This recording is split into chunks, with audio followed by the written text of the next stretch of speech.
وأصحابه الطيبين والطاهرين أما بعد فأعوذ بالله من الشيطان الرجيم بسم الله الرحمن الرحيم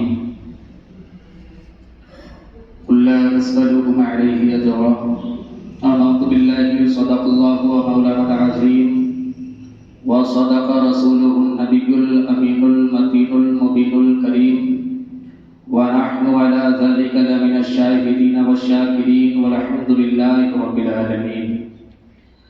پیارے آقا علیہ الصلوۃ والسلام کے پیارے دیوانوں، آئیے ہم اور آپ سب سے پہلے اپنے اور ساری کائنات کے مرکز عقیدت حضور رحمت عالم نور مجسم سید عالم صلی اللہ تعالی علیہ وسلم کی بارگاہ بے کس پناہ میں ہدیہ درود و سلام نچھاور کریں اور پڑھیں بابا سے بلند اللہم صلی علی سیدنا و مولانا محمد وسلم صلاۃ و سلام علیک رسول اللہ صلی اللہ تعالی علیہ وسلم۔ آج کا 6واں دن ہے۔ پیارے آقا علیہ السلام کے پیارے دیوانوں، آج الحمدللہ کربلا کے واقعات میں سے شروعات بیان کی جائے گی۔ اس سے پہلے 2-3 منٹ اور امام حسین کے تعلق سے بات کروں۔ امام حسین رضی اللہ تعالی عنہ کی وہ ذات ہے، ان جیسی ذات دنیا میں کوئی اور پیدا نہیں ہوئی۔ کسی ماں نے ایسے بچے کو نہیں جنا جو حسین جیسا ہو، کسی گھر میں ایسے بچے نے جنم نہیں لیا جو حسین جیسا ہو یا حسن جیسا ہو۔ نہ حسن کا جواب، نہ حسین کا جواب، نہ ماں فاطمہ کا جواب، نہ علی کا جواب، نہ مصطفیٰ جان رحمت کا اس دنیا میں جواب ہے۔ ایک مرتبہ کبھی امام حسین اگر روتے تھے تو مصطفیٰ کریم صلی اللہ تعالی علیہ وسلم فاطمہ الزہرا سے فرماتے تھے کہ اے میری بیٹی فاطمہ، حسین کو رونے نہ دیا کرو، حسین جب روتا ہے تو میرا کلیجہ چاک چاک ہو جاتا ہے، میرا دل برداشت نہیں کرتا، حسین کا رونا مجھ سے دیکھا نہیں جاتا، فوراً خاموش کر لیا کرو اگر رویا کرے تو، اور جس بات کے لیے رویا کرے تو وہ فوراً حاضر کر دیا کرو حسین کے لیے۔ تاریخ شاہد ہے کبھی امام حسین کا دل کسی بھی چیز کے لیے نہیں دکھا ہے۔ ایک مرتبہ کسی صحابی کا بیٹا تھا، جنگل میں ہرنی کا بچہ، ہرن جس کو بولتے ہیں، اس کا بچے کا شکار کر کے آیا۔ ہرن کا جو بچہ تھا وہ لے کے آ گیا ساتھ میں اور نبی کی بارگاہ میں حاضر کیا اور کہا آقا یہ میری طرف سے تحفہ ہے، اسے قبول فرما لیں۔ امام حسن اس ٹائم وہاں پر موجود تھے، وہ ہرن کا بچہ نبی نے لیا اور حسن رضی اللہ تعالی عنہ کو عطا کر دیا۔ چھوٹا بچہ تھا، امام حسن بھی چھوٹے تھے کہ جاؤ بیٹا اس کو گھر لے کے چلے جاؤ، بچپنے کا زمانہ تھا۔ تو امام حسن اس کو اپنے ساتھ میں گھر لے کے آ گئے۔ امام حسین بھی گھر میں موجود تھے۔ امام حسین نے جیسے ہی چھوٹے بچے کو، اسے ہرن کے چھوٹے بچے کو دیکھا تو اپنے بڑے بھائی امام حسن سے پوچھنے لگے اے بھائی جان یہ بچہ کہاں سے لائے ہو، کس نے دیا ہے؟ تو امام حسن نے کہا کہ یہ نانا مصطفیٰ نے مجھے دیا ہے، کہ نانا مصطفیٰ نے مجھے دیا ہے۔ امام حسین دوڑ پڑے اور نانا کی بارگاہ میں پہنچ گئے اور عرض کرتے ہیں اے نانا، امام حسن کو آپ نے ہرن کا بچہ دیا ہے، ایک بچہ مجھے بھی عطا کریں آپ، ایک بچہ مجھے بھی دیں۔ تو آقا کریم نے فرمایا کہ وہ ایک ہی بچہ تھا جو کوئی جنگل سے شکار کر کے آیا تھا، اس نے تحفے میں وہ مجھے عطا کیا تھا، میں نے امام حسن کو دے دیا، اب دوسرا بچہ ہے نہیں۔ اتنا سننا تھا، امام حسین رونے لگے۔ جیسے ہی آپ کے رونے کی آواز نکلی، اتنے میں کیا دیکھتے ہیں کہ جنگل کی طرف سے ایک ہرن اور ایک اپنے ساتھ میں بچے کو لے کے آ رہی ہے۔ نبی کی بارگاہ میں حاضر ہوا وہ جانور، وہ ہرن اپنے بچے کو لے کے، اور مچلتی ہوئی آواز میں، کیونکہ نبی تو جانوروں کی بولی سمجھتے ہیں، تو مچلتی ہوئی آواز میں نبی کی بارگاہ میں اس ہرن نے عرض کیا، آقا جو بچہ امام حسن کو دیا ہے وہ بچہ بھی میرا ہے، اور اب وہ بچے کو شکاری شکار کر کے لایا تھا، اور اب یہ دوسرا بچہ میں اپنی مرضی سے لے کے آئی ہوں، کہ کیوں کہ امام حسین کا رونا مجھ سے دیکھا نہیں جا رہا۔ اللہ اکبر۔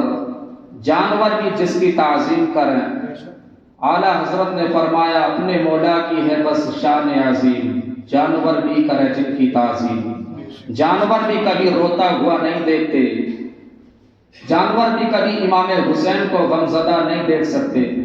یہ شان ہے میرے امام کی، وہ بچہ ہرن کا امام حسین کو دیا، دونوں بھائیوں پہ ایک ایک بچہ ہو گیا۔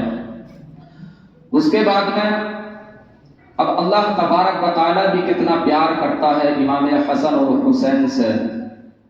ایک مرتبہ امام حسن اور امام حسین رضی اللہ تعالیٰ عنہ نے تختی لکھی، یعنی جو ہم بھی اپنے بچے کو جب ابتدا میں اسکول بھیجتے ہیں تو ABCD لکھنے کا کچھ نہ کچھ ان کے ہاتھ میں دیتے ہیں، بلیک بورڈ چھوٹا، ایک چاک پیس یا کچھ بھی پین وغیرہ، پینسل کچھ بھی دیتے ہیں کہ اس پہ اپنی لکھنے کی تیاری کرو، یعنی اپنا ہاتھ صاف کرو اس پہ۔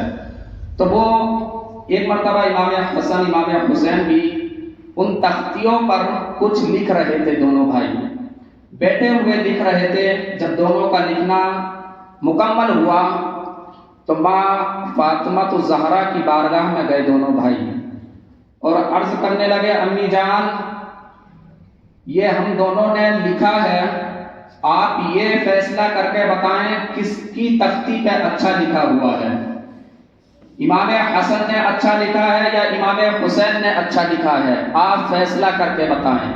فاطمہ الزہرا نے کہا کہ یہ فیصلہ میں نہیں کر سکتی، تم اپنے بابا کی بارگاہ میں جاؤ۔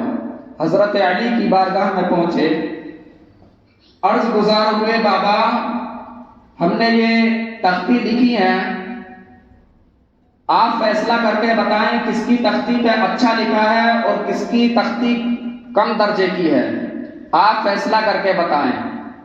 جو پوری اپنے دور خلافت کے وقت میں سب لوگوں کا فیصلہ کرتا ہو، علی مرتضیٰ سب کا فیصلہ کرتے تھے۔ جیسا علی نے فیصلہ کیا، قسم خدا کی تاریخ اٹھا کر دیکھو، کیسا فیصلہ منٹوں سیکنڈ میں کرنے والے حضرت علی۔ کوئی بھی کتنا بھی مشکل فیصلہ آ جائے مگر علی سے کبھی کوئی فیصلہ بچ نہ سکا، ہر فیصلے کو حضرت علی نے پورا کر کے دکھایا ہے۔ آج اس کی بارگاہ میں دونوں بیٹے اپنا فیصلہ لے کے آ گئے کہ بابا بتائیے نا کس کی تختی پہ اچھا لکھا ہوا ہے۔ تختیوں کو دیکھنے لگے اور دیکھا بہت ٹائم تک، اس کے بعد میں کہا کہ بیٹا یہ فیصلہ میں نہیں کر سکتا، تم دونوں اپنے نانا مصطفیٰ کی بارگاہ میں جاؤ۔ اب ساری کائنات کا مالک و مختار جناب محمد رسول اللہ صلی اللہ علیہ وسلم کی بارگاہ میں دونوں بچے آ گئے۔ دونوں بچے جب آئے کہا نانا یہ تختیاں ہم نے لکھی ہیں، آپ فیصلہ کر کے بتائیں کہ کس کی تختی اچھی ہے۔ اب نبی کی آنکھیں بھی دیکھتی رہ گئی، نبی نے بھی کوئی فیصلہ نہیں کیا۔ پھر اچانک ایک دل میں خیال پیدا ہوا نبی کے، کچھ موتی رکھے ہوئے تھے جو کہ گنتی میں اگر گنتی کی جائے تو 7 موتی تھے۔ وہ حضرت امام حسن اور امام حسین سے فرمانے لگے میرے آقا کہ یہ 7 موتی ہیں، میں آسمان کی طرف ان کو اڑاتا ہوں، جس کی تختی پر 4 گرے اس کی اچھی ہے، اور جس کی تختی پہ 3 گرے اس کی تختی غلط ہے۔ اب دیکھیے خدا کی خدائی کیا دیکھ رہی تھی، اب خدا کتنا پیار کرتا ہے حسن و حسین سے، حسنین و کریمین سے کتنا پیار کرتا ہے میرا رب۔ جیسے ہی میرے نبی نے ان موتیوں کو آسمان میں اڑایا، تختیاں دونوں زمین پہ رکھی ہیں، اب فیصلہ یہ ہونا ہے کہ 4 کس کی پہ گرتے ہیں، 3 کس کی پہ گرتے ہیں، یہ فیصلے کا انتظار تھا۔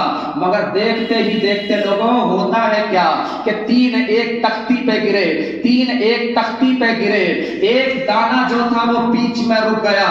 بتاتے ہیں مفسرین جب 3 اس تختی پہ گر گئے، 3 ایک تختی پہ گر گئے، تو وہ بیچ میں دانہ جو رکا ہوا تھا، اللہ تبارک و تعالی نے حضرت جبرائیل علیہ السلام کو بھیجا اور کہا اے جبریل جاؤ، آج حسنین و کریمین کا فیصلہ ہونا ہے، آج موتیوں کو بکھیرا گیا ہے، 3 ایک پہ گرا دیے گئے ہیں، 3 ایک پہ گرا دیے گئے ہیں، مگر بیچ والا جو دانہ ہے وہ مکمل کسی ایک تختی پہ نہ گرنے پائے، بلکہ اس دانے کو کاٹ دیا جائے، بیچ میں سے آدھا ادھر ہو جائے آدھا ادھر ہو جائے۔ قسم خدا کی کیسا پیار تھا حسنین، امام حسن امام حسین سے خدا کو، کسی کا دل نہیں دکھایا۔ اور آج کے ماحول میں کتنا دل تم امام حسن امام حسین کا دکھاتے ہو؟ کبھی دل پہ ہاتھ رکھ کے سوچا؟ پورا گھر بار لوٹا دیا مگر تمہیں ڈھول تاشوں پہ مزے آتے رہے، دل روتا ہے قسم خدا کی۔ پورا سب کچھ سنسار ختم کر دیا مگر تم ڈھول تاشے بجاتے رہے۔ امام حسین کی محبت میں کچھ بھی ہمارے لیے سب کچھ قربان کیا، اور سب قربان کرنے کے بعد میں آخری آواز خدا کی بارگاہ میں میرے حسین نے اٹھائی کہ مولا سب قربان کر دیا، گھر قربان کیا، مال و دولت قربان کر دیا، یہاں تک کہ جہاں پیدا ہوا اس شہر کو چھوڑ کر کوفے میں آیا، اس کربلا کی زمین پر میں نے اپنے بچوں کو قربان کیا۔ اب یہ مولا تو بتا کہ تو مجھ سے راضی ہو گیا یا نہیں ہوا؟ تو اللہ کی طرف سے آواز آئی کہ اے حسین ہم تجھ سے راضی ہیں اور تو ہم سے راضی ہو گیا۔ مگر اتنا سب کچھ ہونے کے بعد حسین کی زبان پہ ایک ہی الفاظ تھا کہ جان دی ہوئی اسی کی تھی۔ ارے حق تو یہ ہے کہ حق ادا نہ ہوا، حق تو یہ ہے کہ ابھی حق بھی ادا نہ ہوا۔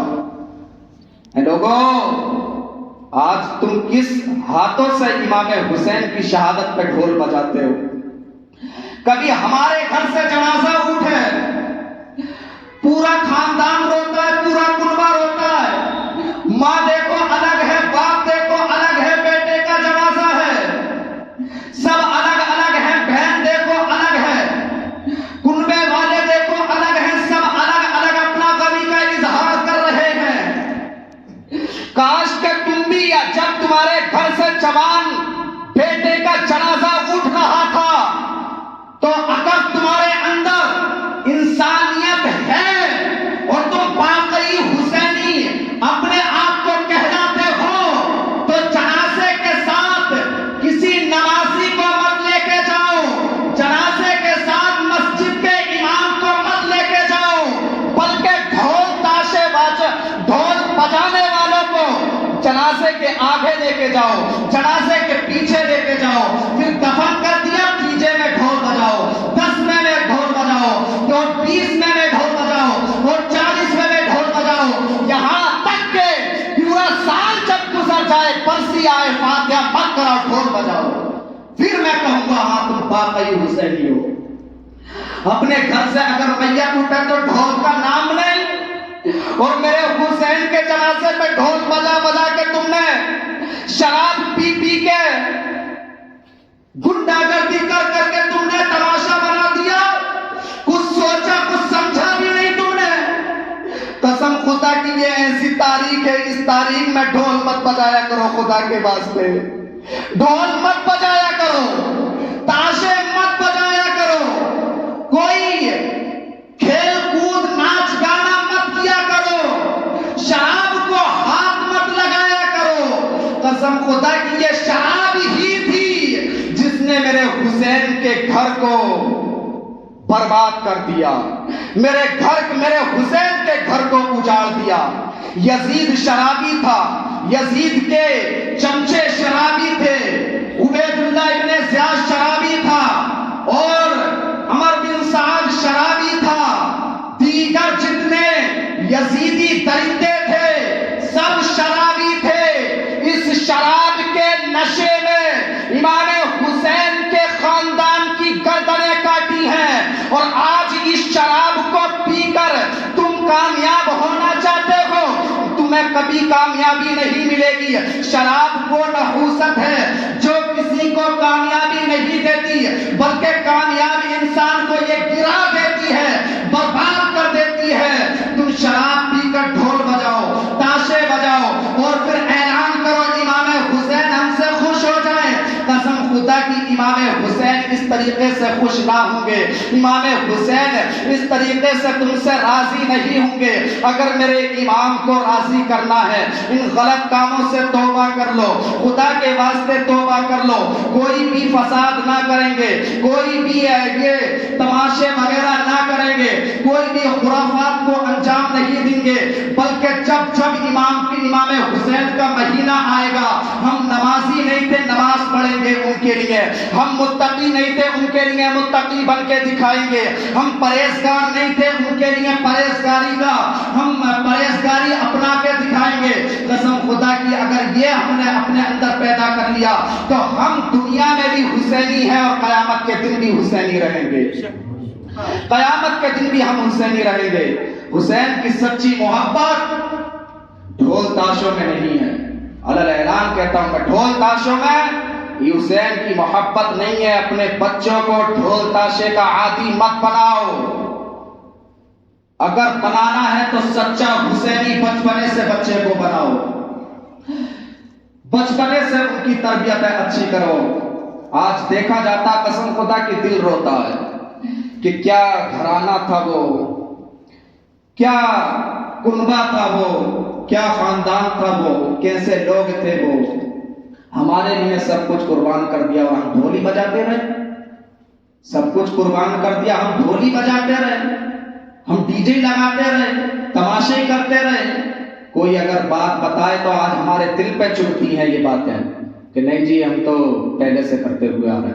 انشاءاللہ اس کی بھی آگے تحقیقات اور تمام باتیں بیان کی جائیں گی۔ بس امام حسین کو اللہ تبارک و تعالیٰ نے کبھی غمگین ہوتے ہوئے نہیں دیکھا، غم زدہ کبھی اللہ نے بھی نہیں دیکھا۔ جانور بھی ان کی تعظیم کریں، مصطفیٰ جان رحمت ان کی تعظیم کریں، ان کے رونے سے میرے نبی کا کلیجہ پھٹ جاتا ہے، ان کو کبھی رونے نہیں دیا میرے نبی نے۔ اب کیسا وہ گھرانہ ہوگا، کیسا وہ خاندان ہوگا۔ قسم خدا کی اب مدینے کو چھوڑنے کی جب باری آئی تو پہلے اپنے اندر سوچو کہ کوئی اپنے ملک کو چھوڑتا ہے، اپنے دیش کو چھوڑتا ہے یا اپنے شہر کو چھوڑتا ہے تو اس کے دل پہ کیا بیتتی ہے۔ سنکیشور سے تم رہنے کے لیے بنگلور چلے جاؤ تو تمہیں بنگلور میں سب کچھ ہے، اچھی فیسلٹی ہے، سب کچھ ہے، علیشان محل ہے، بنگلہ ہے، مگر یاد رکھنا سنکیشور کی یاد تمہیں ضرور آئے گی، کیونکہ تمہارا بچپنا یہاں گزرا ہے، تمہاری جوانی یہاں گزری ہے۔ پیسہ آ گیا تو بنگلور ممبئی کہیں بھی ہم چلے گئے، عیش ملے گا، پیسہ ملے گا، اچھی جاب ملے گی، سب کچھ ملے گا، مگر سنکیشور سے جو یادیں تمہاری جڑی ہوئی ہیں وہ تم مرتے دم تک نہیں بھولو گے۔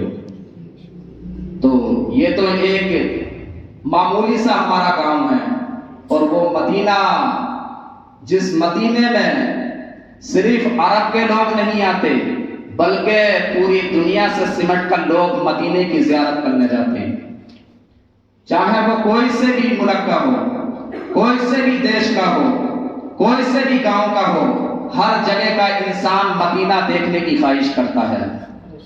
اس شہر کو چھوڑنا آسان نہیں تھا، اس شہر کو چھوڑنا آسان نہیں تھا۔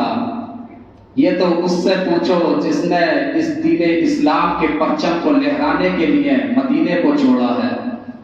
مکہ سے میرے نبی نے مدینے کو پسند کیا۔ اور آج مدینے کو چھوڑ کر حسین مکے کی طرف آئیں گے. مگر اس سے پہلے میں چاہتا ہوں، کیونکہ بعد میں پھر ٹائم نہیں ملے گا کربلا کا جب بیان شروع ہو جائے گا، تو آج کے دن یہ بھی بیان کیا جائے گا، مگر 5 منٹ کا وقت دیں تو آپ کو نبی کا شجرہ مبارکہ سناؤں. نسب حضرت آدم سے نبی تک اور امام حسین تک. آج بعض لوگ کہتے ہیں نا کہ نہیں جی ان کا کسی سے کوئی تعلق نہیں تھا، وہ اہل بیت تھے، ان کا صحابہ سے نبیوں سے کوئی تعلق نہیں تھا. بہت سارے یہ لوگ کہتے ہیں کہ نہیں وہ تو ان کا خاندان الگ تھا. میں کہتا ہوں خاندان الگ تھا، مگر اس کی جو جڑیں لگی ہوئی ہیں وہ حضرت آدم علیہ السلام ہی سے لگی ہوئی ہیں. تو بس 5 منٹ کا ٹائم لے کر آپ اپنی سماعتوں کی کھڑکیوں کو کھولیں اور حضرت آدم سے نبی تک اور نبی سے امام حسین تک شجرہ سماعت فرمائیں. بالکل صحیح طریقے سے آپ سننا، پورے نام لے کر میں آپ کو بتاؤں گا، بس آپ غور سے سنتے رہنا انشاءاللہ. تو سننے کے لیے تیار ہیں آپ؟ سبحان اللہ بھی کہتے رہنا، کیونکہ بیچ میں جب تم سبحان اللہ کہو گے تو مجھے تھوڑا سانس لینے کا موقع ملے گا. تو انشاءاللہ میں شروع کرتا ہوں حضرت آدم سے. حضرت آدم کے بیٹے ہیں شیس. اب دیکھیے، حضرت آدم کے بیٹے شیس، شیس کے بیٹے یانس، یانس کے بیٹے قینان، قینان کے بیٹے مہلائل، مہلائل کے بیٹے بیارت، بیارت کے بیٹے ادریس، ادریس کے بیٹے متوشق، متوشق کے بیٹے لمکلیک نام، لمکلیک نام کے بیٹے نوح، نوح کے بیٹے سام، سام کے بیٹے ذوالحاد، ذوالحاد کے بیٹے شالک، شالک کے بیٹے عابر، عابر کے بیٹے داتا، داتا کے بیٹے راوا، راوا کے بیٹے شارو، شارو کے بیٹے ناقور، ناقور کے بیٹے طارق، طارق کے بیٹے ابراہیم خلیل اللہ، ابراہیم خلیل اللہ کے بیٹے اسماعیل ذبیح اللہ، اسماعیل ذبیح اللہ کے بیٹے قیدار، قیدار کے بیٹے عوام، عوام کے بیٹے حمل، حمل کے بیٹے صابر، صابر کے بیٹے سلمان، سلمان کے بیٹے الیاسا، الیاسا کے بیٹے الیاس، الیاسا، الیاسا کے بیٹے عود، عود کے بیٹے عوا، عوا کے بیٹے عدنان، عدنان کے بیٹے معاذ، معاذ کے بیٹے نزار، نزار کے بیٹے نزار، نزار، نزار کے بیٹے مدری، مدری کے بیٹے الیاس، الیاس کے بیٹے مدریکا، مدریکا کے بیٹے مدریکا کے بیٹے. تھوڑا اس لیے کہ بہت ذہن کنفیوز ہو جاتا ہے، بعد میں دے دینا تھوڑا ہے، کوئی بھی ڈسٹرب نہ کرے. ذہن ایک دم بھٹک جاتا ہے، نام اتنے یاد کرنا بولے تو بہت مشکل ہے، ہر ایک کے یاد نہیں ہوتے. تو بس سبحان اللہ کہنا، بعد میں اگر کچھ دینا ہے تو بعد میں آنا، پورے جب نام ہو جائے تو. آدم کے بیٹے شیس، شیس کے بیٹے یانس، یانس کے بیٹے قینان، قینان کے بیٹے مہلائل، مہلائل کے بیٹے بیارت، بیارت کے بیٹے یونس، بیارت کے بیٹے ادریس، ادریس کے بیٹے متوشق، متوشق کے بیٹے لمکلیک نام، لمکلیک نام کے بیٹے نوح، نوح کے بیٹے سام، سام کے بیٹے ذوالحاد، ذوالحاد کے بیٹے شالک، شالک کے بیٹے عابر، عابر کے بیٹے داتا، داتا کے بیٹے راوا، راوا کے بیٹے شارو، شارو کے بیٹے ناقور، ناقور کے بیٹے طارق، طارق کے بیٹے ابراہیم خلیل اللہ، ابراہیم خلیل اللہ کے بیٹے اسماعیل ذبیح اللہ، اسماعیل ذبیح اللہ کے بیٹے قیدار، قیدار کے بیٹے عوام، عوام کے بیٹے حمل، حمل کے بیٹے صابر، صابر کے بیٹے سلمان، سلمان کے بیٹے الیاسا، الیاسا کے بیٹے الیاس، الیاس کے بیٹے عود، عود کے بیٹے عوا، عوا کے بیٹے عدنان، عدنان کے بیٹے معاذ، معاذ کے بیٹے نزار، نزار کے بیٹے مدری، مدری کے بیٹے الیاس، الیاس کے بیٹے مدریکا، مدریکا کے بیٹے خزیمہ، خزیمہ کے بیٹے نصر، نصر کے بیٹے مالک، مالک کے بیٹے فہر، فہر کے بیٹے غالب، غالب کے بیٹے لوئی، لوئی کے بیٹے کعب، کعب کے بیٹے مرہ، مرہ کے بیٹے مرہ کے بیٹے کلاب، کلاب کے بیٹے کلاب کے بیٹے قصی، اور قصی کے بیٹے عبد مناف ہے، عبد مناف کے بیٹے ہاشم ہے، اور ہاشم کے بیٹے عبد المطلب ہے، عبد المطلب کے بیٹے عبداللہ ہے، اور عبداللہ کے بیٹے محمد رسول اللہ. پورا حضرت آدم سے نبی تک کا شجرہ. اب عبد مناف کے بیٹے ہاشم، ہاشم کے بیٹے عبد المطلب، عبد المطلب کے 2 بیٹے، ایک بیٹے کا نام عبداللہ، عبداللہ کے بیٹے محمد رسول اللہ، اور دوسرے بیٹے کا نام ابو طالب، جناب ابو طالب دوسرے بیٹے کا نام. تو ابو طالب عبد المطلب کے بیٹے، اب جناب ابو طالب کے بیٹے حضرت علی ہیں، حضرت علی عبد المطلب کے دو بیٹے، ایک بیٹے عبداللہ، دوسرے بیٹے ابو طالب ہے۔ ابو طالب کے بیٹے حضرت علی ہیں اور عبداللہ کے بیٹے محمد الرسول اللہ ہیں۔ اب حضرت علی کے بیٹے حسن و حسین ہیں۔ یہ ہے شجرہ نسب میرے امام حسین کا اور میرے نبی کا۔ اب دیکھیے وہاں سے بھی جڑیں مضبوط ہیں دونوں کی، اور اب میرے نبی نے اپنی بیٹی فاطمہ کو علی کے عقد میں دے دیا، یہاں سے بھی جڑیں مضبوط ہو گئی۔ پیچھے سے تو تھی جڑیں مضبوط، اب یہاں سے اور زیادہ جڑیں مضبوط ہو گئی ہیں۔ نبی کی بیٹی علی کے نکاح میں اب ان سے بچے پیدا ہوئے حسن و حسین اور دیگر ان کی اولادیں تھیں۔ تو یہ ہم نے شجرہ سن لیا نبی کریم صلی اللہ تعالی علیہ وسلم کا، اور امام حسن آج تک شاید ہم نے کچھ نہ سنا ہو یا نہ سنا ہو۔ بہرحال آج ہماری کنڈیشن تو یہ ہے کہ ہمیں اپنے دادا پردادا کا نام یاد نہیں رہتا، مگر یہ نبی کا شجرہ ہے جو آج تک قسم خدا کی محفوظ ہے اور صبح قیامت تک محفوظ رہے گا۔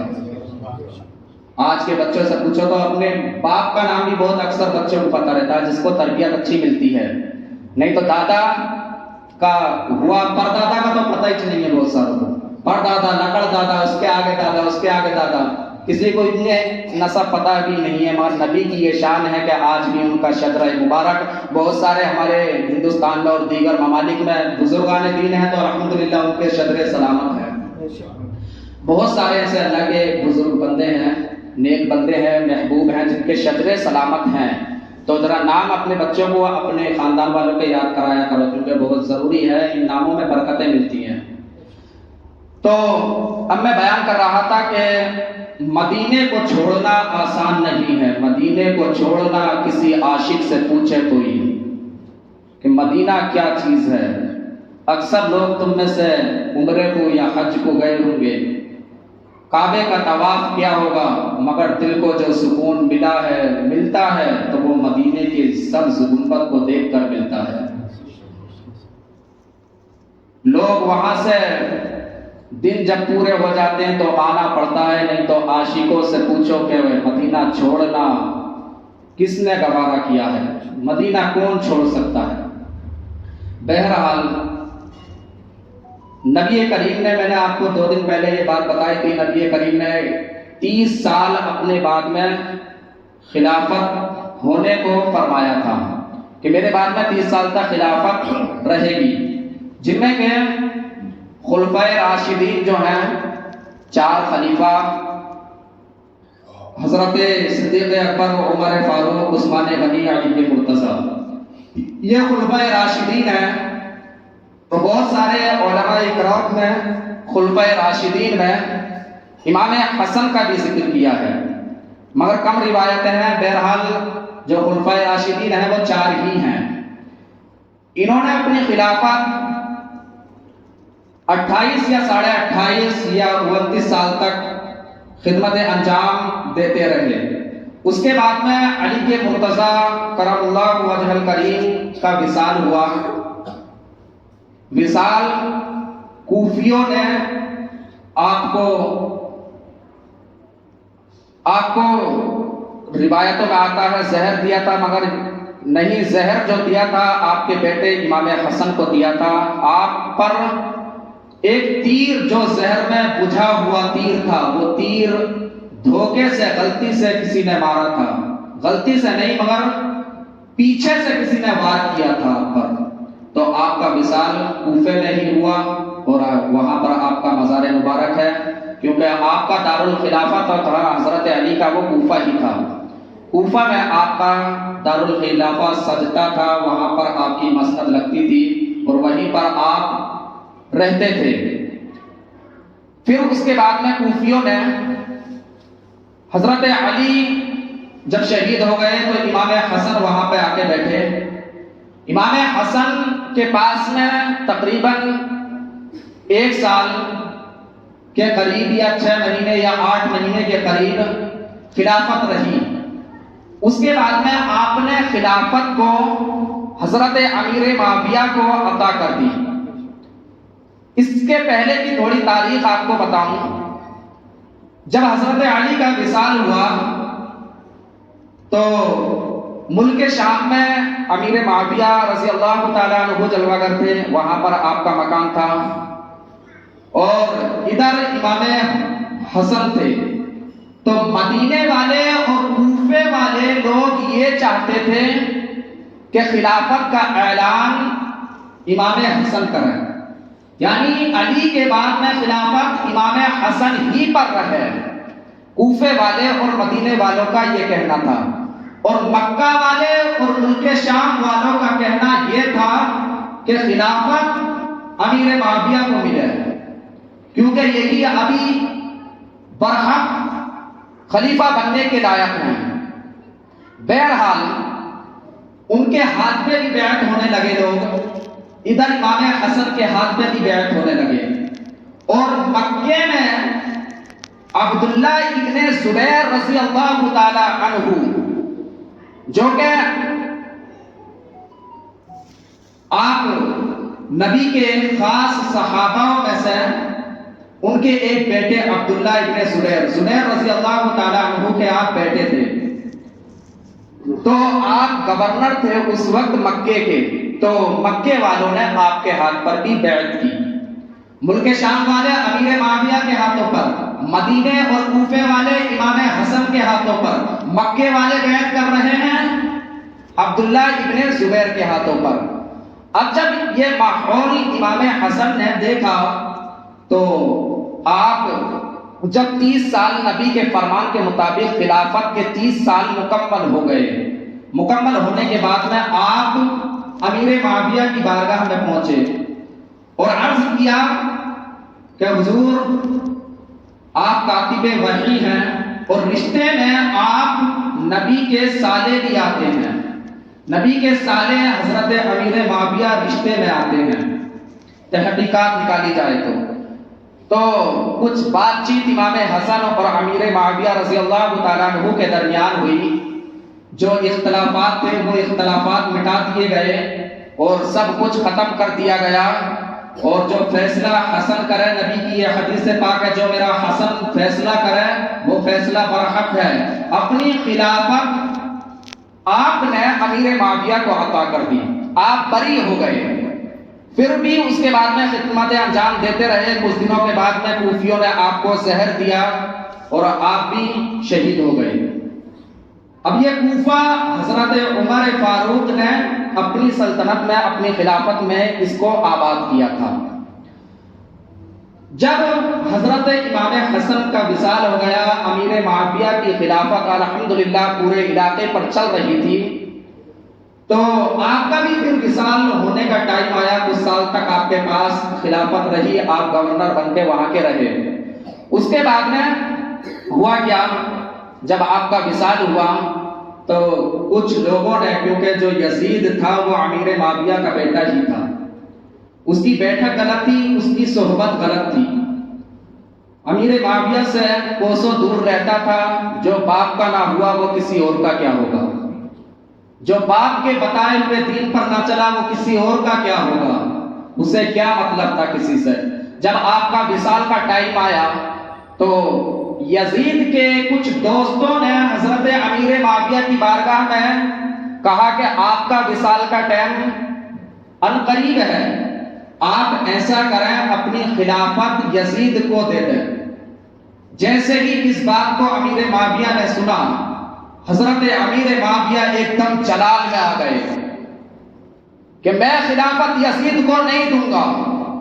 پھر زیادہ ہی بحث و مباحثہ ہوا تو امیر معاویہ نے آخری جملہ کہا کہ سنو، اگر یزید کو تم خلیفہ بنانا چاہتے ہو، گورنر یہاں کا بنانا چاہتے ہو، تو ایک شرط ہے میری، اگر اس یزید کو گورنر بننا، خلیفہ بننا، اگر عبداللہ ابن زبیر، عبداللہ ابن عباس، عبداللہ ابن عمر، یہ تینوں صحابہ کے بیٹے تھے، اور ساتھ میں حضرت حسن ابن علی کے مرتضی، حسین ابن علی کے مرتضی، حسن کا تو وصال ہو چکا تھا، حسین، اگر یہ چار لوگ تجھے خلیفہ مان لے تو تو خلافت کے عہدے پر بیٹھ سکتا ہے، نہیں تو خلافت کے بارے میں مت سوچنا۔ یہ امیر معاویہ نے یزید سے کہا۔ کچھ دنوں بعد حضرت امیر معاویہ کا وصال ہو گیا، مگر ہونا کیا تھا، اس درندے نے اپنے ظلم کی بس نہیں کی، بلکہ خلافت کا اعلان کر دیا، خلیفہ ہونے کا اعلان کر دیا یزید نے۔ کچھ اس کے چمچوں نے اقرار کر لیا، مان گئے، جو اس کے چمچے تھے انہوں نے مان لیا کہ آپ امیر المومنین ہیں اور آپ خلیفہ ہیں، آپ گورنری کے لائق ہیں، آپ کو کرسی خلافت پہ بٹھا دیا گیا۔ اب ہوتا کیا ہے، قسم خدا کی اب جو فتنے کی جڑ لگی ہے وہ یہاں سے لگی ہے، یہاں سے کربلا شروع ہوتی ہے۔ ابھی تک صحابہ اکرام کی تاریخوں کو سنا ہم نے، مگر جب امیر معاویہ رضی اللہ تعالی عنہ کا وصال ہو گیا، اب جو فتنہ لگا ہے تو یہ فتنہ اب یزید کی شکل میں معاشرے میں آیا ہے۔ جب اس نے گورنری کا اعلان کر دیا، قسم خدا کی اس نے وہ اسلام کی دھجیاں اڑائی ہیں، مذہب اسلام کو تار تار کر کے اس نے پھینک دیا ہے، قانون مصطفیٰ کو توڑ دیا ہے اس نے۔ قانون امیر معاویہ نے جو قانون نافذ کیے تھے ان کو توڑ دیا ہے اب یزید نے۔ انسانیت کا وہ ننگا ناچ ناچا اس نے، گھمنڈ و تکبر میں یہ اپنے آپ کو بھول گیا، اسے خدا سے کوئی مطلب نہ رہا، رسول اللہ یا رسول اللہ کے گھر والوں سے کوئی مطلب نہیں رہا۔ عبید اللہ ابن زیاد، عبداللہ ابن زیاد، عبداللہ ابن عباس، عبداللہ ابن زبیر، عبداللہ ابن عمر اور حسین ابن علی کے مرتضی مانے یا نہ مانے اس سے کوئی مطلب نہیں تھا، مگر کچھ دنوں تک قسم خدا کی اس نے اسلام کی کیسے دھجیاں اڑائی ہیں۔ اسے بڑا شوق تھا، مجرے دیکھتا تھا، ایسے ایسے کام کرتا تھا، شراب اس نے عام کر دی تھی، پورے عرب میں شراب عام۔ حضرت عمر کی تاریخ اٹھا کر دیکھو، شراب کو اگر کوئی پی لے تو اس میں کم و بیش 50 سے زائد کوڑے لگوانے کو میرے عمر نے قرار دیا تھا۔ کوئی شراب پیے گا تو اس کو فلاں فلاں سزا میں گرفتار کر دیا جائے گا، مگر اس نے شراب کو پورے عرب اور ملک شام میں عام کر دیا، جگہ جگہ اڈے آباد کر دیے شراب کے، زنا کو عام کر دیا۔ اور ہونا کیا تھا، اس ظالم کی حد یہی تک نہیں تھی، اس نے اپنے دور میں بیٹے کو ماں سے نکاح کرنا اور زنا کرنا جائز کر دیا، بہن سے شادی کرنا جائز کر دیا، اور ننگی ننگی عورتوں کو بلا کے یہ نچواتا تھا اپنے گورنر ہاؤس میں، اپنے تخت نشین کے سامنے مجرے دیکھتا تھا، طرح طرح کی خرافات یہ کرتا تھا، اور بس یہی تک اس کی حد نہیں تھی، بلکہ اس یزید پلید نے بڑے اس کے شوق تھے، کبھی بندروں کو پالتا تھا، بندروں کا ناچ دیکھتا تھا۔ اور آج ہمارے معاشرے میں بھی ایسے یزیدی ہیں، اگر ہو ہمارے اس چنکیشور میں تو ضرور دیکھنا، مگر میں نے اکثر و بیشتر اپنے شہروں میں دیکھا ہے۔ یزید کی عادت کیا تھی، وہ مرغے جو رہتے ہیں ان کو اپنے تخت نشین کے سامنے گورنر ہاؤس میں ان مرغوں کی لڑائی کراتا تھا، ان کی لڑائی کو دیکھتا تھا، جانوروں پر ظلم کرتا تھا، انسانوں پر ظلم کرتا تھا، بڑا پلید انسان تھا، یہ سب کچھ اس نے توڑ دیا تھا، اور بھی بہت سارے اس نے قانونوں کو توڑا۔ اللہ اکبر۔ اب بتائیں، فیصلہ کریں، اب آ جائیں ادھر۔ امام حسین رضی اللہ تعالی عنہ، اس یزید نے اپنے علاقے میں، ملک شام، ملک عرب میں، جیسے کہ ایک بادشاہ رہتا نا، جیسے آج ہمارے ملک کا مودی ہے، تو جگہ جگہ صوبوں میں اس کے گورنر بٹھائے ہوئے ہیں۔ ہمارے کرناٹک کا ایک ہے، مہاراشٹر کا ایک ہے، ادھر گجرات کا ایک ہے، سب میں الگ الگ ایک ہیں۔ پھر ان صوبوں کے اندر جو ڈسٹرکٹ ہیں، ضلع ہیں، ان کا ایک الگ رہتا ہے، پھر گاؤں اس کا ایک الگ رہتا ہے، یعنی ہر جگہ کا آج بھی الگ الگ گورنر، وزیر اعظم رہتا ہے۔ تو اس دور میں امیر معاویہ کے وصال کے بعد تو سب ہو گیا۔ اب یزید نے اپنی حکومت کے دور میں جگہ جگہ اپنے گورنروں کو بٹھایا، کوئی بصرہ میں ہے، کوئی کوفے میں ہے، کوئی کہیں ہے، کوئی کہیں ہے، کوئی مدینے میں ہے، ہر جگہ اس نے اپنے اپنے گورنروں کو بٹھا دیا۔ اب جب وقت قریب آنے لگا، اس کا ظلم و ستم زیادہ بڑھ گیا، لوگ اس کی واہ واہ کرنے لگے۔ اور آج ہمارے معاشرے کا بھی یہ حال ہے، اگر کوئی وزیر آ جائے اور ہمیں کھلی چھوٹ دے گناہ کرنے کی، تو ہماری نوجوان نسل جو ہے نا، اس کو زیادہ فالو کرے گی۔ جیسے کہ سعودی عرب میں پہلے کے بادشاہ آئے، صحیح سے چلاتے ہوئے لے کے گئے، حکومت کو صحیح سے چلا رہے ہیں، کعبے کی بھی عظمت برقرار ہے، مدینے کی بھی عزت برقرار ہے، مگر جب سے یہ اب شہزادہ دوسرا آیا ہے مدینے میں، تو اس نے اسے سعودی عرب کو یہودیوں کے حوالے کر دیا ہے۔ آدھے یہودیوں کا قبضہ سعودی عرب پہ ہو چکا ہے، اور ایسی ایسی چیزیں بنانے کے لیے جا رہا ہے۔ وہاں کبھی سنیما نہیں تھا، تھیٹر نہیں تھا، آج انہیں سنیما وہاں بنا دیا۔ کبھی وہاں مجرے نہیں دیکھے جاتے تھے، سعودی عرب نے آج اس نے سب بنا دیا ہے۔ آج 5 اسٹار کوئی سوسائٹی بنا رہا ہے، 7 اسٹار سوسائٹی بنا رہا ہے، اس کی دیکھ بھال کرنے کے لیے سب یہودیوں کا اس میں ہاتھ ہے۔ اس نے بھی حکومت کو تار تار کر دیا۔ تو نوجوان جو ہیں سعودی تھے، وہ اس بادشاہ کو فالو کر رہے ہیں، بڑے خوش ہو رہے ہیں کہ ہمارے لیے فلاں فیسلٹی رکھ دی، فلاں فیسلٹی رکھی ہے، قانون مصطفیٰ کو ختم کر دیا، اپنا دل کا قانون چلانے لگا۔ بہت خوش ہوتے ہیں نوجوان۔ تو نوجوان جو ہے گناہ ہو والے بادشاہ کو یا وزیر کو زیادہ فالو کرتے ہیں، پسند کرتے ہیں، اور آج ہم گناہوں کی طرف زیادہ جاتے ہیں، نیکیوں کی طرف ہم کم آتے ہیں۔ تو بہرحال امام حسین رضی اللہ تعالی عنہ کے پاس یزید کا خط آیا، بلکہ ڈائریکٹ حسین رضی اللہ تعالی عنہ کی بارگاہ میں تو نہیں بھیجا، اس نے اپنے گورنر جو ولید بن عتبہ مدینے کا گورنر تھا، اس کے پاس میں خط بھیجا۔ اس خط میں مطالبہ کیا کہ مجھ سے بیعت ہو، ان کو کہیں عبداللہ ابن زبیر سے، عبداللہ ابن عباس، عبداللہ ابن عمر اور حسین ابن علی کے مرتضیٰ سے کہیں کہ میری بیعت دیں۔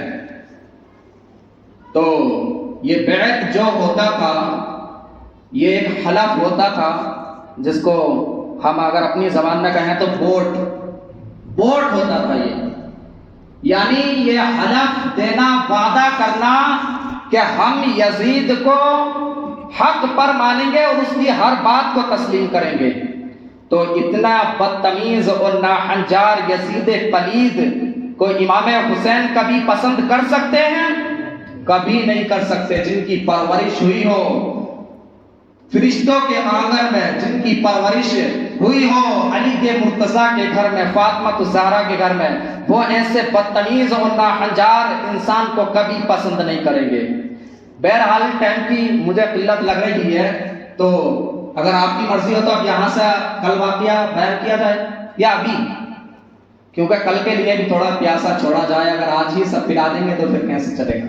تو انشاءاللہ کل کا جو بیان آگا، اب یہاں سے جو یزید کا خط آیا تھا ولید بن عتبہ کی گورنر ہاؤس میں، تو پھر کیا کیا معاملات اور کس طریقے سے مدینے سے آپ نے روانگی اختیار کی، کیا وجہ تھی. تو انشاءاللہ اب جتنے ہم قریب جا رہے ہیں نا تو بہت اچھا بیان آنے والا ہے، اچھی اچھی تاریخیں ہمیں سچی تاریخیں اسلام کی سننے ملے گی انشاءاللہ. تو آپ حضرات کل ضرور آنے کی کوشش کریں. اب انشاءاللہ جتنے ہم نزدیک جائیں گے اتنا ہمارا ایمان تازہ ہوتا رہے گا. تو انشاءاللہ کل آئیں گے نا سب لوگ؟ ہاں، خود بھی آنا، اپنے دوستوں احباب کو بھی لے کے آنا، کیونکہ 10 کے اوپر ٹائم ہو چکا ہے.